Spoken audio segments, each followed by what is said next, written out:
Thank you for coming. I wish to speak with you both in a place where privacy was assured.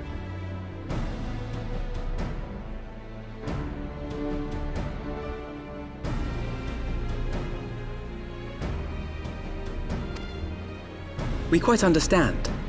What was it that you wished to discuss?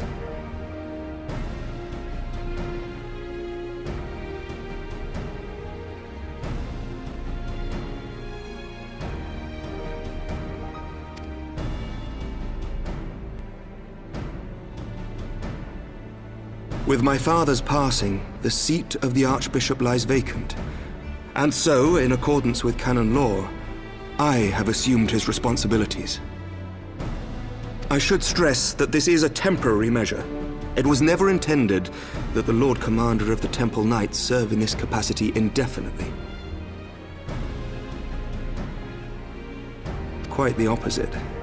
The statutes specify that I should surrender my powers as soon as a conclave of this... But in light of recent events, that would not seem appropriate.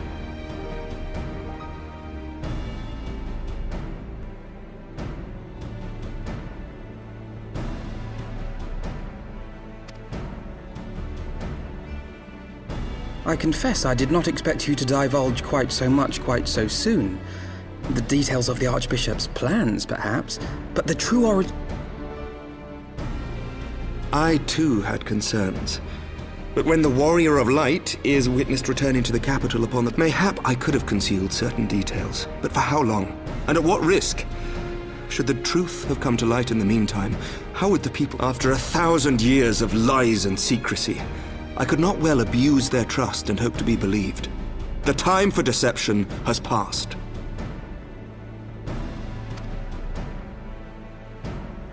I only wish the people agreed.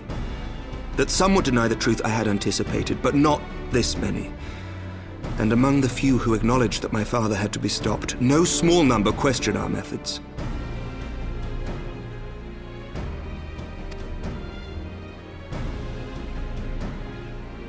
If they suspect a coup, it will not be long before some turn to violence. It has already begun, and that on both sides. Men and women of the cloth are being harassed in the streets. Some have even been assaulted in the Broom. Hilda and her people have formed a watch to help us maintain order. For all our talk of peace, the people remain frightened and confused. For their sake, we must bring the Dragonsong War to a definitive end.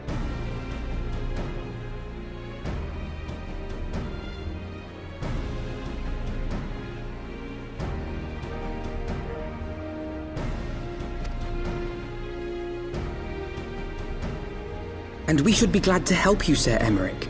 But what precisely would you have us do?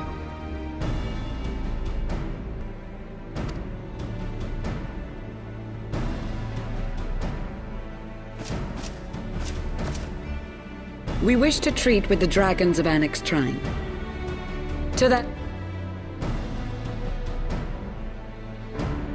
Annex Trine? You would speak with Vidofnir, then?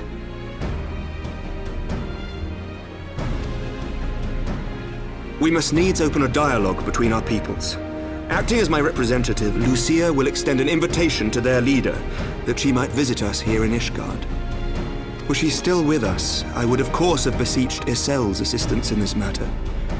But as she is not, I must ask that you aid us in her stead. Will you...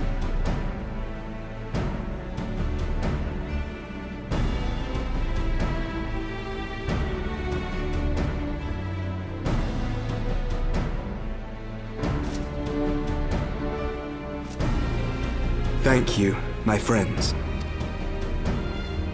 Lucia, I leave the rest to you.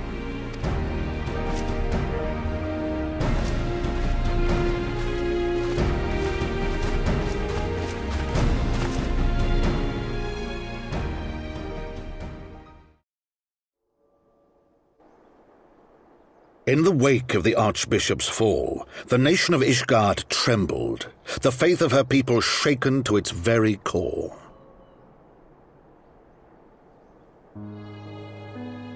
For 1,000 years had they fought and died, certain of the justice of their cause. only to be told that their holy war was born of the sins of their forefathers. What then for those brave men and women, thus stripped of their righteousness but to despair, to deny the truth and decry its speakers?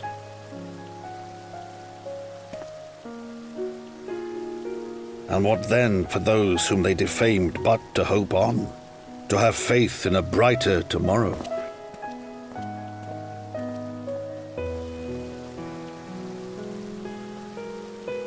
A tomorrow in which man and dragon might live together in harmony, then as distant as the very stars in the heavens.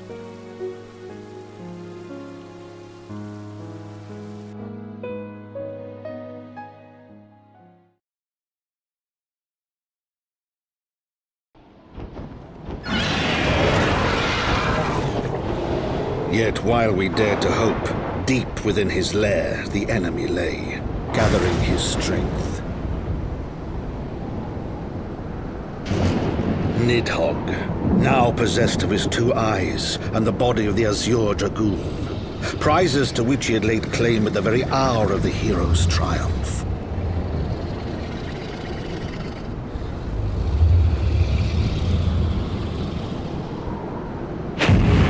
As desperately as we sought the solace of peace, the great worm craved the misery of war. Nor was he alone in his misbegotten desire.